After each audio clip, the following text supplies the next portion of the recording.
सीतापुर में शनिवार को कलेक्ट्रेट सभागार में हुई दिशा की बैठक में जनप्रतिनिधियों ने भ्रष्टाचार का मुद्दा उठाते हुए अफसरों को सवालों के कटघरे में खड़ा किया। कई जनप्रतिनिधि तो नाराजगी के कारण बैठक छोड़कर बीच में ही चले गए। बैठक में गहमागहमी की हकीकत उजागर होने के डर से अफसरों ने मीडिया को पहले से ही बैठक के बाहर कर दिया था। इसके बाद बैठक शुरू होने पर सेवता के बीजेपी विधायक ज्ञान तिवारी ने स्वच्छ भारत मिशन में भ्रष्टाचार का मुद्दा जोर शोर से उठाया। रामपुर मथुरा ब्लॉक की 20 ग्राम सभाओं में करीब 70 लाख रुपए भ्रष्टाचार का मुद्दा उठाते हुए उन्होंने दोषियों के खिलाफ कार्रवाई की मांग उठाई। इसके बाद उन्होंने भ्रष्टाचार के मामलों में खासे चर्चा में रहे पंचायत सेक्रेटरी हंसराज के बारे में दर्ज मुकदमों के बारे में जानकारी हासिल की। डीपीआरओ ने बताया कि उनके खिलाफ करीब 1.5 दर्जन एफआईआर दर्ज हैं। ऐसे ही अमित साहू, भीखू राम, अंजनी मौर्य के खिलाफ दर्ज मुकदमों का मामला भी बैठक में गूंजा। विधायक ज्ञान तिवारी के बाद हरगांव क्षेत्र के विधायक और प्रदेश सरकार के राज्य मंत्री सुरेश राही ने मनरेगा में भ्रष्टाचार का आरोप लगाया। उन्होंने कहा कि योजना के क्रियान्वयन में लापरवाही और भ्रष्टाचार किया जा रहा है। इसके साथ ही उन्होंने डीएफओ ब्रजलाल शुक्ला की कार्यशैली पर भी सवाल खड़े किए। महोली के बीजेपी विधायक शशांक त्रिवेदी ने भी प्रधानमंत्री ग्राम सड़क योजना को लेकर संबंधित अधिकारियों पर नाराजगी जताई।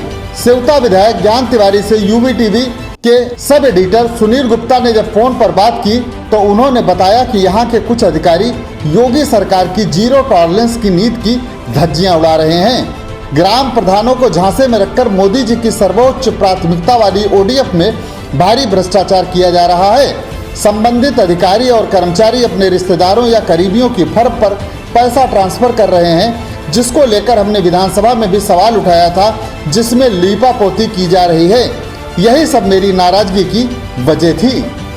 हेलो, विधायक जी बोल रहे हैं? बोल रहा हूँ। विधायक जी नमस्कार, मैं सुनील गुप्ता बोल रहा हूँ, यूनाइटेड वार्ता यूवी टीवी सीतापुर से। विधायक जी, कल की जो बैठक आप लोग की हुई थी कलेक्ट्रेट में, उसमें आप लोगों ने भ्रष्टाचार का मुद्दा उठाया था, जिसमें काफी अफसरों को भी सवालों के कटघरे में खड़ा किया। क्या कार्रवाई हुई थी उसमें? देखिए, क्या उत्तर प्रदेश की सरकार तो आप जानिए, माननीय योगी आदित्यनाथ जी हो या माननीय मोदी जी हो, तो जीरो टॉलरेंस पे काम करने को है वो कर भी रही है जी। लेकिन कुछ अधिकारियों की वजह से सरकार की छवि धूमिल हो रही थी, जिसको लेकर के मैं वो प्रकरण मैंने दिया था, तो उसपे कुछ लिपापोती थी।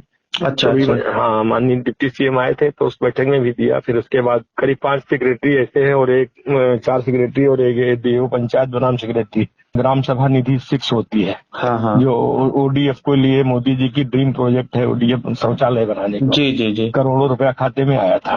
हाँ। उसी पैसे को उसमें जो बच गया था उसकी डीडी बनी पड़ी हुई थी। अच्छा। उस डीडी को इन लोगों ने तोड़ा दिया और प्रधान से या तो बरगला दिया कि मुझे वापस करना है, या फिर उसके फरमान की फर्जी दस्तखत कर लिए। अच्छा। और जो प्रधानों की जानकारी में नहीं, इसी को लेकर के पूरा था तो 70 लाख रुपया इन लोगों ने निकाल लिया भिन्न भिन्न ग्राम सभाओं से। अच्छा।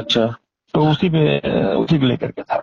अच्छा, जो आपने स्वच्छ भारत मिशन में भ्रष्टाचार का मुद्दा उठाया था, यही था? जी। अच्छा, और माननीय जो भी विधायक गण थे उन्होंने भी इस तरीके के अपने क्षेत्र में लगाए? बता पाएंगे, मैं किसी की क्या, मैं मेरी विधानसभा में जो मेरी नजर में आता है तो मैं उठाता रहता हूँ। उसको लेकर के हमें कोई हिचक नहीं होती, गुरेज नहीं होती है। लेकिन जमीन स्तर पे तो हम माननीय योगी जी के प्रतिनिधि के रूप में काम कर रहे हैं। हाँ। सरकार की मंशा पूरी है, वो सरकार की मंशा अमल हो। तो अब चूंकि मैं उनके प्रतिनिधित्व करता हूँ क्षेत्र में, तो क्षेत्र में तो मैं ही रह सकता हूँ। माननीय मुख्यमंत्री जी तो निर्देश दे सकते हैं जी। लेकिन उसका पालन हो, इसके लिए हमें, और हमने पूरा साक्ष्य के सहित दिया। नाराजगी मुझको इस बात के लिए हुई कि एक विधायक 2 बार कह रहा है, असेंबली में क्वेश्चन लगा रहा है, तब तुम उसका जवाब दे रहे हो कि उसको लेकर के, और वो व्यक्ति पद पे बैठे हुए कागजों से छेड़छाड़ कर रहा है। इसी को लेकर के थोड़ी मेरी नाराजगी मैंने प्रकट की थी। बाकी अधिकारी कर रहे हैं, डीएम ने निर्देश किया, उसमें कमेटी भी बना दी है, उसको संबद्ध कर लिया है। और अब चूंकि एक प्रोसेस होता है उसका, उनको परीक्षण कराएंगे, उसकी जांच रिपोर्ट आएगी। जांच रिपोर्ट के साथ मैंने कहा कि भाई ऐसे लोग जो गरीबों का शौचालय का पैसा प्रधान को गुमराह करके या प्रधान के हस्ताक्षर बना करके जी अगर ये निकाल ले रहे हैं तो इससे बड़ा कोई अपराध हो ही नहीं सकता है। बिल्कुल नहीं हो सकता। और इस नाते इनको तो ये नौकरी के लायक नहीं है, इनको लोगों को टर्मिनेट किया जाए, बर्खास्त किया जाए, सेवा से मुक्त कर दिया जाए, अपना जा घर से अपना करें जा करके, और अपनी फर्मों पे ट्रांसफर किया। सबसे बड़ी बात स्वयं अपने नातेदार रिश्तेदारों की फर्में बनाए हुए हैं जिसमें ये लोग किए हुए हैं, तो इस नाते ये भी सही है। यूवी टीवी से बात करने के लिए विधायक जी आपका धन्यवाद। Thank you.